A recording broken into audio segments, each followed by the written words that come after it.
জুলাই গণঅভ্যুত্থানে আহতদের দেখতে মঙ্গলবার ঢাকা মেডিকেল কলেজ হাসপাতাল পরিদর্শন করেছে চীনের একটি চিকিৎসক দল। তারা ওয়ার্ড ও আইসিইউতে ভর্তি রোগী এবং যারা হাসপাতাল ছেড়েছেন তাদের সাথেও কথা বলেছেন। সবার সঙ্গে তথ্য নিয়ে নিজেদের মধ্যে আলোচনা শেষে সিদ্ধান্ত নেবেন বলে জানিয়েছেন তারা। যে রক্তক্ষয়ী আন্দোলনের ফসল আরেকটি নতুন বাংলাদেশ, সেই দেশ গঠনে রাজপথে থেকে যারা উৎসাহ জুগিয়েছেন তাদের অনেকেই এখন হাসপাতালের বিছানায় কাতরাচ্ছেন। দাবি ছিল উন্নত চিকিৎসার। সেই দাবির পরিপ্রেক্ষিতে বাংলাদেশ সফরে এসেছেন চীনের 10 সদস্যের একটি প্রতিনিধি দল।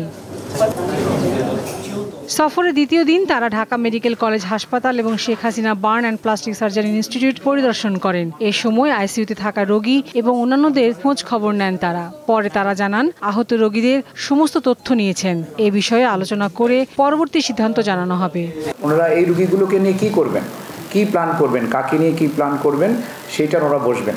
আমাদের যে লজিস্টিক সাপোর্ট বা যন্ত্রপাতি সাপোর্ট যদি লাগে আমরা যেন ইন রাইটিং তাদেরকে জানাই, তাহলে আমাদের ডিজি হেলথের মাধ্যমে ওনারা লিস্টটা পেলে হয়তো ওই সাপোর্টটা ওনারা দিবেন। তিনি জানান প্রতিনিধি দলের মধ্যে বিভিন্ন বিষয়ের বিশেষজ্ঞরা রয়েছেন। ওনারা আছেন মূলত জেনারেল সার্জন আছেন, অর্থোপেডিক সার্জন আছে, ক্রিটিক্যাল কেয়ার মেডিসিনের ওনারা ডাক্তার আছেন, আই স্পেশালিস্ট আছেন।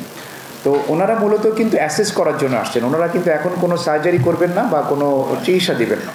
সোমবার প্রতিনিধি দলটি পঙ্গু হাসপাতাল ও জাতীয় চক্ষু বিজ্ঞান ইনস্টিটিউট ও হাসপাতাল পরিদর্শন করেন।